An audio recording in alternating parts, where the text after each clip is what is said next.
2024లో కూటమి ప్రభుత్వం అధికారంలోకి వచ్చిన దగ్గర నుంచి కూడా అనేక సార్లు లోకేష్ గారు ఢిల్లీ వెళ్ళి వస్తూ ఉన్నారు. చాలాసార్లు అబ్జర్వ్ చేస్తుంటారు. ఢిల్లీ పెద్దలతోటి బాగా కలివిడిగా ఉండటం కావచ్చు, వాళ్ళు కూడా లోకేష్ని పదే పదే కలవరించడం కావచ్చు, ఇలా జరగడం మనం గమనిస్తూనే ఉంటాం.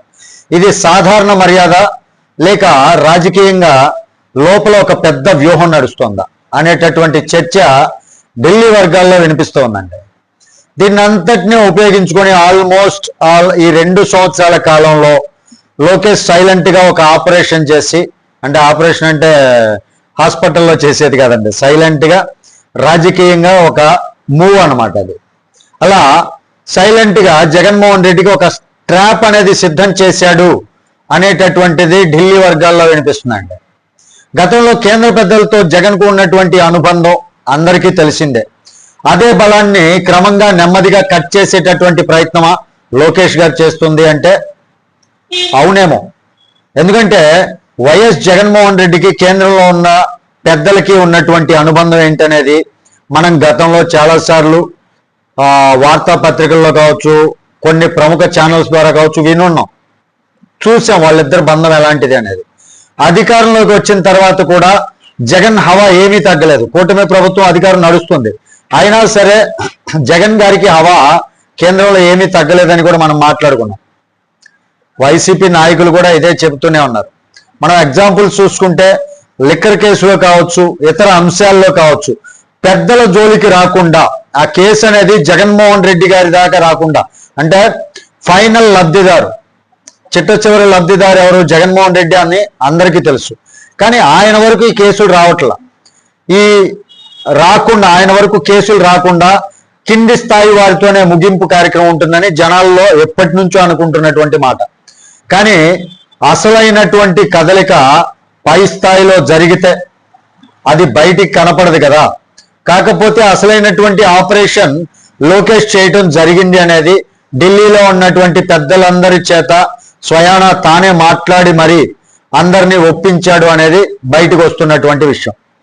ఇక జగన్ అరెస్ట్ అనేది కన్ఫామ్ అనేది ఒక సమాచారం ఢిల్లీ నుంచి వినిపిస్తుంది, అరెస్ట్ కన్ఫామ్ అవుతుంది అనేది.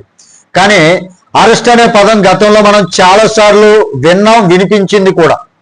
కానీ ఈసారి నేపథ్యం మారిందా అనేటటువంటి ప్రశ్న కూడా అందరిలోనూ వస్తున్నటువంటి ఒక కన్ఫ్యూజన్ అనమాట.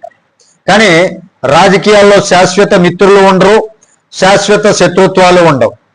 ఒకప్పుడు ఎన్డీఏ తలుపులు మూసుకుపోయి చంద్రబాబు నాయుడు తిరిగి అదే కూటమితో చేతులు కలిపాడు. ఇదే రాజకీయ వాస్తవం అంటే. ఇప్పుడు అదే వాస్తవాన్ని ఉపయోగించుకుంటూ జగన్కు ఉన్నటువంటి కేంద్ర అనుబంధాన్ని తగ్గించేటటువంటి ప్రయత్నం చేస్తున్నారా అంటే చెప్పలేం అది కూడా. ఇక అమరావతికి చట్టబద్ధత కల్పించడం కూడా ఇందులో భాగమే అంటున్నారు కొంతమంది సీనియర్ నాయకులు. ఇక జగన్ అడ్డం పడేటటువంటి అంశాలను ఒక్కొక్కటిగా క్లియర్ చేస్తూ వస్తున్నారని, ఈ విధంగా పావులు కదుపుతున్నారు లోకేష్ గారు అన్నట్లుగా రాజకీయ విశ్లేషకులు కూడా చెప్తూ ఉన్నారు. అందులో ముఖ్యమైనది అమరావతి అంశం.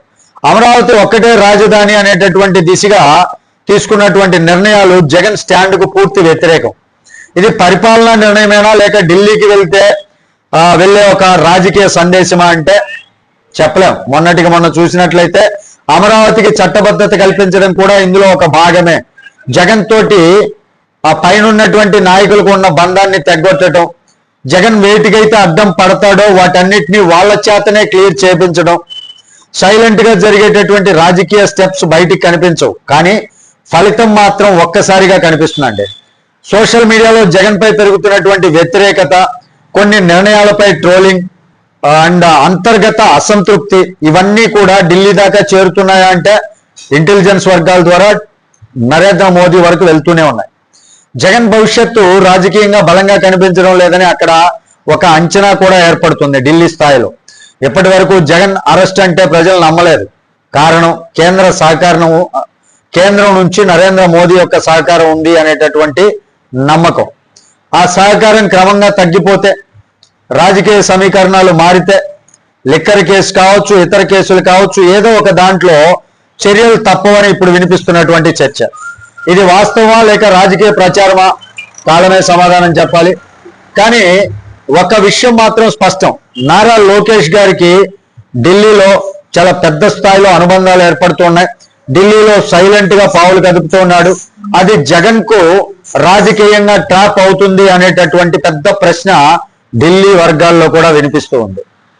అయితే దీనిలో ఎంతవరకు నిజాలు ఉన్నాయనేది వేచి చూడాల్సినటువంటి అంశం. మరి దీనిపైన మీ విలువైనటువంటి అభిప్రాయాన్ని కామెంట్ రూపంలో తెలియజేయండి. వీడియో నచ్చితే ఖచ్చితంగా లైక్ చేయండి. ఛానల్కి సబ్స్క్రైబ్ చేసుకున్నాను కొంచెం సపోర్ట్ చేయండి.